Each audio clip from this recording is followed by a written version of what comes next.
നമ്മുടെ വീഡിയോസൊക്കെ കണ്ടിട്ട് കുറച്ച് നാളായി അല്ലേ?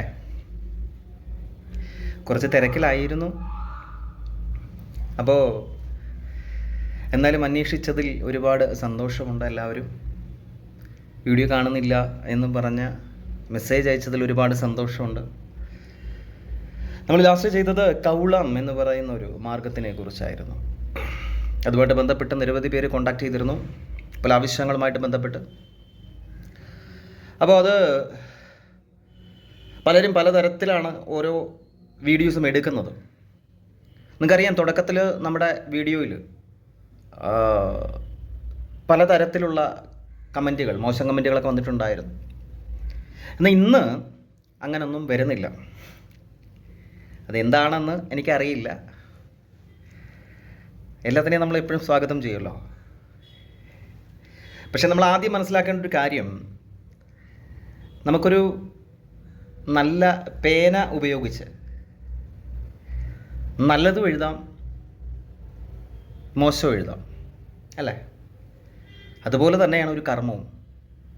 നല്ല രീതിയിൽ ഉപയോഗിക്കാം, മോശം രീതിയിൽ ഉപയോഗിക്കാം. അതെങ്ങനെ വേണമെന്ന് തീരുമാനിക്കേണ്ടത് നമ്മളാണ്. അതെങ്ങനെ വായിക്കണമെന്ന് തീരുമാനിക്കേണ്ടത് മറ്റുള്ളവരുമാണ്. അപ്പോൾ എന്നിരുന്നാലും എന്തൊക്കെ തന്നെയാണെങ്കിലും ഇന്ന് ഞാൻ പറയാൻ പോകുന്ന മറ്റൊരു വിഷയത്തിനെ കുറിച്ചാണ്. കാരണം ഒരുപാട് പേരുടെ കാര്യങ്ങൾ കേട്ടപ്പോൾ എല്ലാമായിട്ട് ബന്ധപ്പെട്ട് പറയണം എന്നുണ്ട്. പലരുടെ ആവശ്യങ്ങൾ കേൾക്കുമ്പോൾ ഞെട്ടുന്ന ചില കാര്യങ്ങൾ ഉണ്ട്.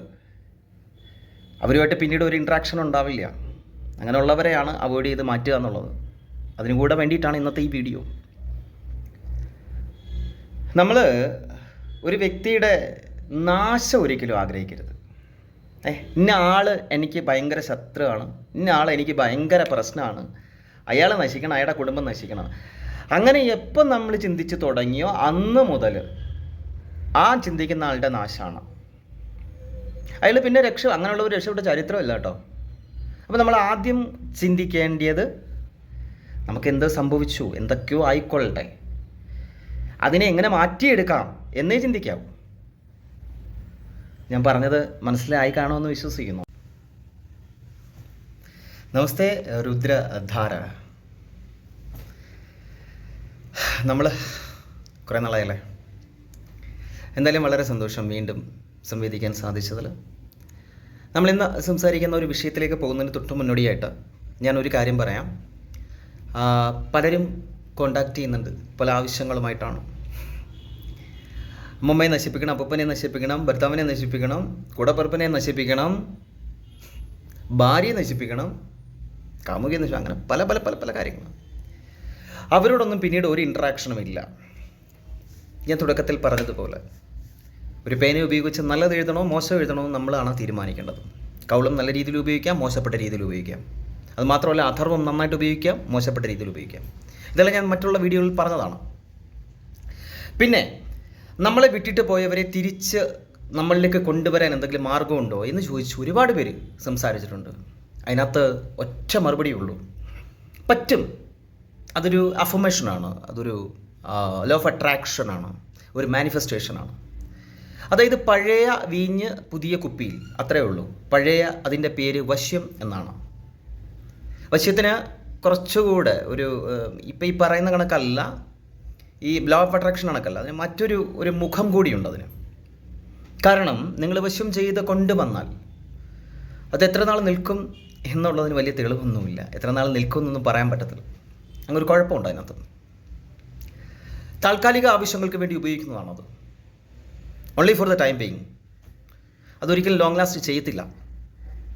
അത് സത്യമാണത്. അത് എല്ലാം അങ്ങനെ തന്നെയാണ് അല്ലേ? എല്ലാം എന്താണ്, സബ്ജക്റ്റഡ് ടു ചേഞ്ച് ആണ്. എല്ലാം മാറ്റത്തിന് വിധേയമാണ്. അങ്ങനെയല്ലേ? അങ്ങനെയാണ്. നമ്മൾ വിശ്വാസം നല്ലതാണ്, ഒരിക്കലും അന്ധവിശ്വാസമാവാൻ പാടില്ല. അപ്പോൾ തുടക്കം തന്നെ ഞാൻ പറയുന്നു, നമ്മളെ ഒരാൾക്ക് വേണ്ട എങ്കിൽ കളഞ്ഞേക്കുക. നമ്മളൊരാളെ വേണ്ടാന്ന് വെച്ചാലും, നമുക്കൊരാളെ വേണ്ടാന്ന് വെച്ചാലും, നമ്മളെ വേറെ ആരെങ്കിലും വേണ്ടാന്ന് വെച്ചാലും അതിനെ ഒഴിവാക്കുക. ആ ചാപ്റ്റർ, ആ അധ്യായം അടയ്ക്കുക. പുതിയ അധ്യായം തുറക്കുക എന്ന് കരുതി ഡെയിലി പുതിയ അധ്യായം തുറക്കാൻ നിൽക്കരുത്. അതിന് നമ്മുടെ നാട്ടിൽ ഒരു പേര് പറയും. മനസ്സിലായോ?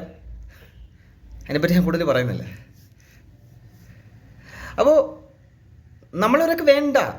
അത് അച്ഛനാവട്ടെ, അമ്മയാവട്ടെ, കാമുകിയാവട്ടെ, ഭാര്യ ആവട്ടെ, ഹസ്ബൻഡ് ആവട്ടെ, ആരും ആവട്ടെ, പിന്നീട് നമ്മൾ അവരുടെ കാര്യത്തിൽ ഇടപെടാനോ അവരെ നശിപ്പിക്കാനോ, അവരെങ്ങനെയോ ജീവിച്ചോട്ടെ, കഴിഞ്ഞു. അത് കഴിഞ്ഞു, ആ സംഭവം കഴിഞ്ഞു. ആ അധ്യായം അവിടെ ക്ലോസ് ആയി. വീണ്ടും ആ അധ്യായം തുറക്കേണ്ട കാര്യമില്ല. ആ പുസ്തകം അവിടെ അടച്ചു. അടുത്ത അധ്യായം തുറക്കുക. അതാ ഞാൻ പറയാം, ഡെയിലി തുറക്കാൻ പാടില്ല അധ്യായം. ഓരോ അധ്യായം ഡെയിലി പഠിക്കണ്ട. അപ്പോൾ അങ്ങനെ വരുമ്പോൾ ഓരോ മനുഷ്യനും ഓരോ രീതിയിലാണ്, അല്ലേ? നമ്മൾ സൈക്കോളജിയൊക്കെ പഠിക്കും പറഞ്ഞൂടെ, എല്ലാ മനുഷ്യനും പല രീതിയിലാണ് ചിന്തിക്കുന്നത്. എല്ലാവരും സെൽഫിഷ് തന്നെയാണ്, സ്വാർത്ഥരാണ്, ഒരു തരത്തിലല്ലേ മറ്റൊരർത്ഥത്തിൽ. അല്ലാത്ത വ്യക്തികൾ സന്യാസം സ്വീകരിക്കും. എനിക്ക് പറയാൻ പറ്റുമോ നിങ്ങളെല്ലാം സന്യാസം സ്വീകരിക്കാൻ? പറ്റത്തില്ല. സന്യാസം സ്വീകരിച്ചിട്ട് വല്ല കാര്യമുണ്ടോ? അതുമില്ല. ലോകത്തിന് എന്തെങ്കിലും നന്മയുണ്ടോ? ഉണ്ടോ? അതെന്തോ ആവട്ടെ, നമ്മൾ പറഞ്ഞു കഴിഞ്ഞാൽ കൂടി. പക്ഷെ നല്ല സന്യാസിമാർ ഇവിടെ ഉണ്ട് കേട്ടോ.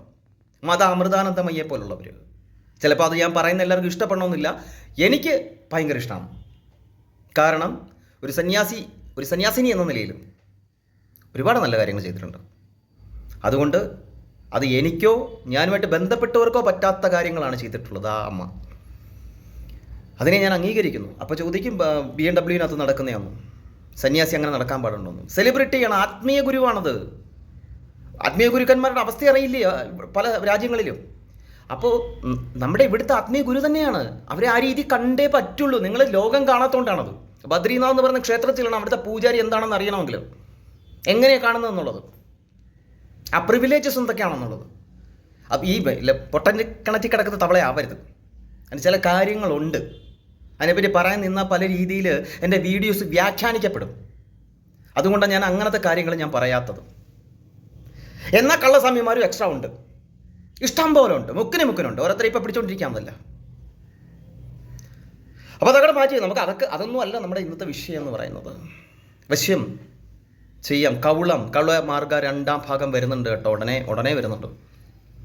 ഇപ്പോൾ നമ്മൾ പറയുന്നത് വീട്ടിലെ നെഗറ്റീവ് എനർജി എങ്ങനെ ഒഴിവാക്കാം എന്നുള്ളതാണ് ഇന്നത്തെ വീഡിയോയിലൂടെ ഞാൻ പറയുന്നത്. ഞാനിതിനെക്കുറിച്ചൊക്കെ പറയുന്നതിന് മുന്നോടിയായിട്ട് ഞാൻ മറ്റൊരു കാര്യം കൂടി പറയാം. ഒരു ചെറിയൊരു കഥയാണ്, ഒരു കുട്ടിക്കഥ. കഥ ഇങ്ങനെയാണ്. ഏകദേശം ഒരു 6-7 വർഷത്തിന് മുമ്പ്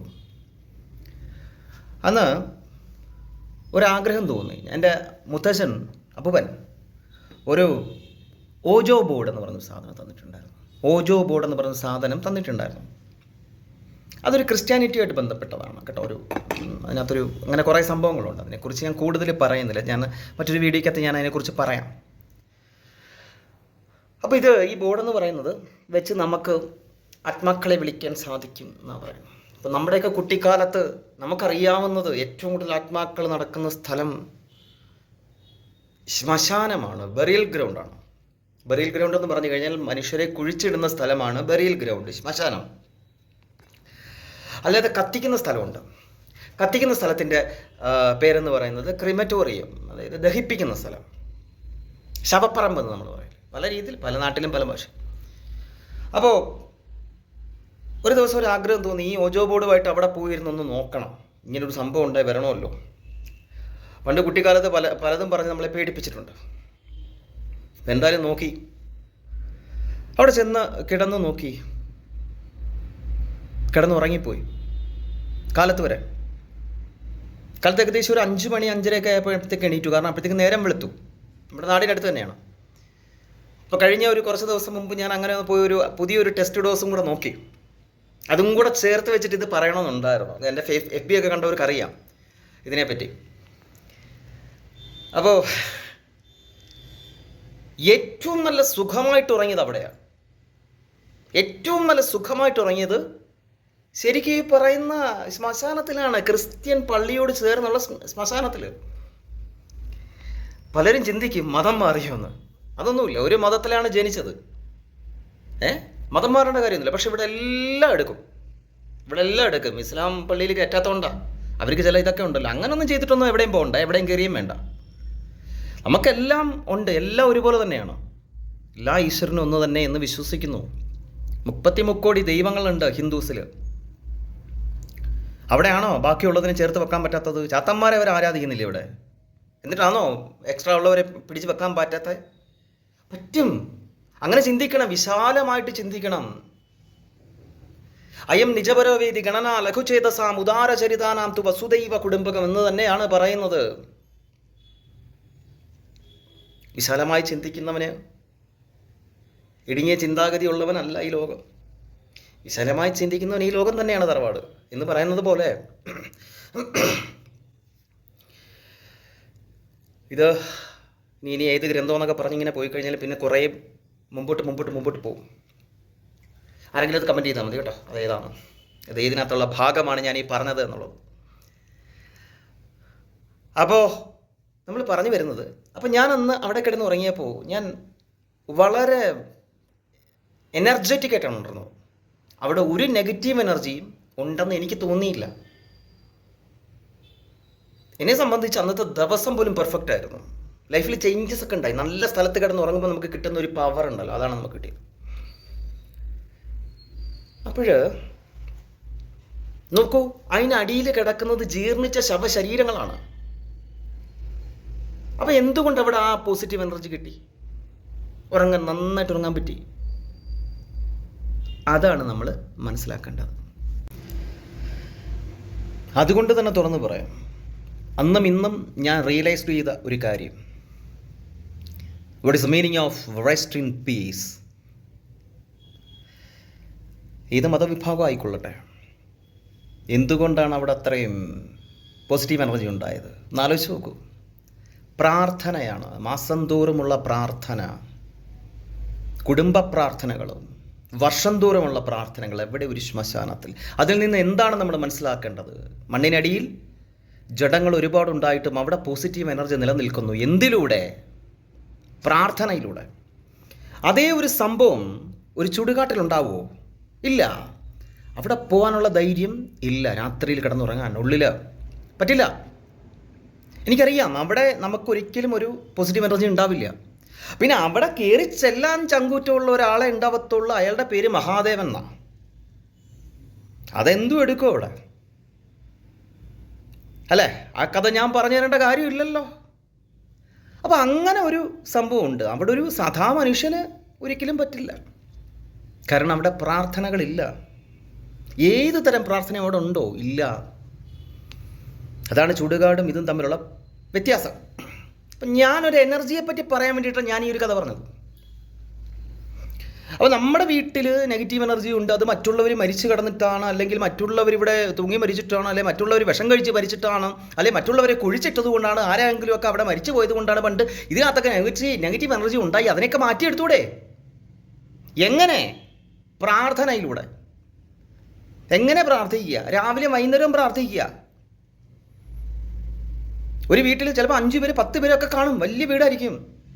അതിനകത്ത് ഒരാൾ ചെയ്താൽ മതി, ഒരാൾ. അതിനെ എതിർക്കും. ആദ്യം കുടുംബം മൊത്തത്തിൽ എതിർക്കും പ്രാർത്ഥന നടത്തുമ്പോൾ. ഏത് പ്രാർത്ഥന? നിന്റെ മതം ഏതാണോ ആ പ്രാർത്ഥന. രാവിലെ നിനക്ക് മണിയടിച്ച് പ്രാർത്ഥിക്കാൻ തോന്നി അങ്ങനെ ചെയ്യണം. എന്തുമാവട്ടെ, നീ എന്തിനാണോ വിശ്വസിക്കുന്നത് അതിനെ നിങ്ങൾ പ്രാർത്ഥിക്കുക, അത്രേ ഉള്ളൂ. ഇവൻ ചാത്തനായിക്കോട്ടെ, കുഴപ്പമില്ല. നിങ്ങൾക്കത് ഇഷ്ടമാണെങ്കിൽ പിന്നെ എന്താണ്? മനസ്സാണ് ഏറ്റവും വലിയ ഈശ്വരൻ. അപ്പോൾ നമ്മൾ എല്ലാം എത്തുന്നത് ഒരിടത്തേക്കാണ് എന്നുള്ളത് കൂടെ ചിന്തിക്കുക. അപ്പോൾ പ്രാർത്ഥനയിലൂടെ, അപ്പോൾ രാവിലെ വൈകുന്നേരം നിങ്ങൾക്ക് പ്രാർത്ഥിക്കാൻ വയ്യാടോ. നിങ്ങൾ ഇന്നത്തെ കാലം ഒരുപാട് മാറിപ്പോയി.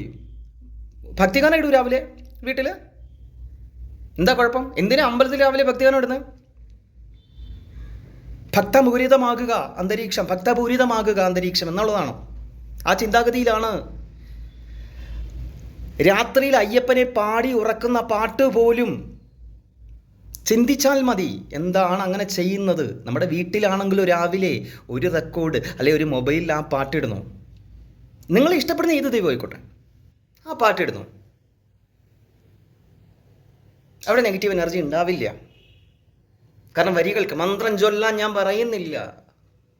ഭക്തമീരയുടെ കഥയൊക്കെ പറയേണ്ടി വരും. ഇനി ഇങ്ങനെ സംസാരിച്ച് പോയി കഴിഞ്ഞാൽ ഒരു രക്ഷയില്ല. ഞാനിങ്ങനെ ആവശ്യമില്ലാത്ത കാര്യങ്ങളിൽ ഇങ്ങനെ അങ്ങ് കയറിപ്പോവും. അപ്പോൾ പ്രാർത്ഥന എന്ന് പറയുന്നൊരു പ്രധാനപ്പെട്ട ഘടകം ആകുന്നു. ഒപ്പം അതിൻ്റെ കൂടെ പറയാനൊരു കാര്യം കൂടിയുണ്ട്. നെഗറ്റീവ് എനർജിയെ പറ്റിയാണ് ഇന്നത്തെ വീഡിയോ. അപ്പോൾ നെഗറ്റീവ് എനർജി ഉണ്ടോ എന്ന് കാണിച്ചു തരുന്ന ചില ഘടകങ്ങളുണ്ട്. ആ ഘടകങ്ങൾ എന്ന് പറയുന്നത് മറ്റൊന്നും തന്നെയല്ല. ഒന്ന്, അതിൻ്റെ പരിഹാരം കൂടെ പറയും കേട്ടോ. അതിൻ്റെ പരിഹാരം എന്തൊക്കെയാണെന്നും കൂടെ പറയും. ഒന്ന്, നമ്മുടെ വീട്ടിൽ ചില്ല് ഗ്ലാസ്സുകൾ വീണുടയുക. പിന്നെ അരി എടുക്കുന്ന സമയത്ത് നമ്മുടെ കയ്യിൽ നിന്ന് പോവുക, നിലത്ത് പോവുക. പല്ലി അത് ചത്ത് കിടക്കുക. പാല് കാച്ചിന് ശേഷം വിളിക്കാതെ വരുന്ന അതിഥിയാണ് പല്ലി. അത് ചത്ത് കിടക്കുന്നത് കാണുക. കാക്കകൾ വീടിൻ്റെ പരിസരത്ത് ചത്ത് കിടക്കുന്നത് കാണുക. പിന്നെ വീട്ടിനുള്ളിലെ ചുവന്ന ഉറുമ്പിൻ കൂട് കാണുന്നതെല്ലാം ദുശകുനങ്ങളാണ്. വരാൻ പോകുന്ന എന്തിനെയൊക്കെ സൂചിപ്പിക്കുകയാണ്. ആടുകൾ അലമുറയിട്ട് കരയുക. ആടിൻ്റെ ഗന്ധം വരിക വീട്ടിൽ. അതൊരു പ്രത്യേക ഗന്ധമാണ്, മോശം ഗന്ധമാണ്. അത് വന്നു കഴിഞ്ഞാൽ മരണം സുനിശ്ചിതം. നിങ്ങളുടെ വീട്ടിൽ ആടില്ലാത്ത പക്ഷം, ആടുണ്ടേ കുഴപ്പമൊന്നുമില്ല, ആടില്ലാത്ത പക്ഷം അങ്ങനെ വന്നിട്ടുണ്ടെങ്കിൽ നാലാം വേദവുമായിട്ട് ബന്ധപ്പെട്ട ഒരു കഥയുണ്ട്, ഉടനെ വരുന്നുണ്ട്. നാലാം കെട്ട് എന്ന് പറയുന്ന ഒരു സംഭവം പക്ക ആഭിചാരമാണ്. അതിനെപ്പറ്റി തന്നെ ചെയ്യാം. എങ്ങനെയാ ചെയ്യേണ്ടത്? പണി കിട്ടിക്കഴിഞ്ഞാൽ തിരിച്ചു കൊടുക്കാനും കൂടെ അറിയണ്ടേ? അത് ഞാൻ പറഞ്ഞുതരാം. കാരണം എന്ന് വെച്ച് കഴിഞ്ഞാൽ ആരും നശിപ്പിക്കാൻ പാടില്ല. പറഞ്ഞു തരും, കൃത്യമായിട്ട് പറഞ്ഞു തരും. ഇവിടെ പലർക്കും നല്ല റിസൾട്ട് തന്നെയാണല്ലോ വരുന്നത്. ബാൻ ചെയ്യാതിരുന്നാൽ മതി നമ്മളെ. എന്നാലും നന്മ ഉണ്ടാവട്ടെ. ആ ബാൻ ചെയ്ത് കഴിഞ്ഞാൽ അടുത്ത ചാനലായിട്ട് വരും, അത്രേ ഉള്ളൂ. ഉറപ്പ്. അതിനകത്തൊന്നും യാതൊരു സംശയമില്ല. കൂടെ ഉണ്ടെന്ന് പറഞ്ഞു കഴിഞ്ഞാൽ കൂടെ ഉണ്ടാവും. അപ്പോൾ നമ്മൾ പറഞ്ഞു വന്നത് ആടിൻ്റെ അതിനൊരു ഗന്ധം. അതെങ്ങനെയാണ് ഞാൻ പറഞ്ഞു തരുന്ന അങ്ങനെയൊക്കെ തോന്നുന്ന ചില ഒരു സമയം വരും. സന്ധ്യാനേരത്തുണ്ടാവുന്ന ചില ഗന്ധങ്ങൾ കേട്ടോ, ആടിൻ്റെ ഗന്ധം. അപ്പോൾ അതിനെപ്പറ്റി ഞാൻ ഒരു വീഡിയോ വേറെ ചെയ്യാം കേട്ടോ. അതായിരിക്കും നല്ലത്. ഇതിപ്പോൾ ലോങ് ആയി പോകുന്നുണ്ട്, ഓരോന്ന് പറഞ്ഞ് വരുമ്പോഴത്തേക്കും. അപ്പോൾ ഇതൊക്കെ എന്തുണ്ടായാലും നിങ്ങൾ വീട്ടിൽ ചെയ്യണമെന്ന് വെച്ചാൽ 3 ഗ്രാമ്പു എടുക്കുക. സന്ധ്യ നേരം 7 മണിക്ക് ശേഷം 3 ഗ്രാമ്പു എടുക്കുക, 3 കല്ലുപ്പ് എടുക്കുക.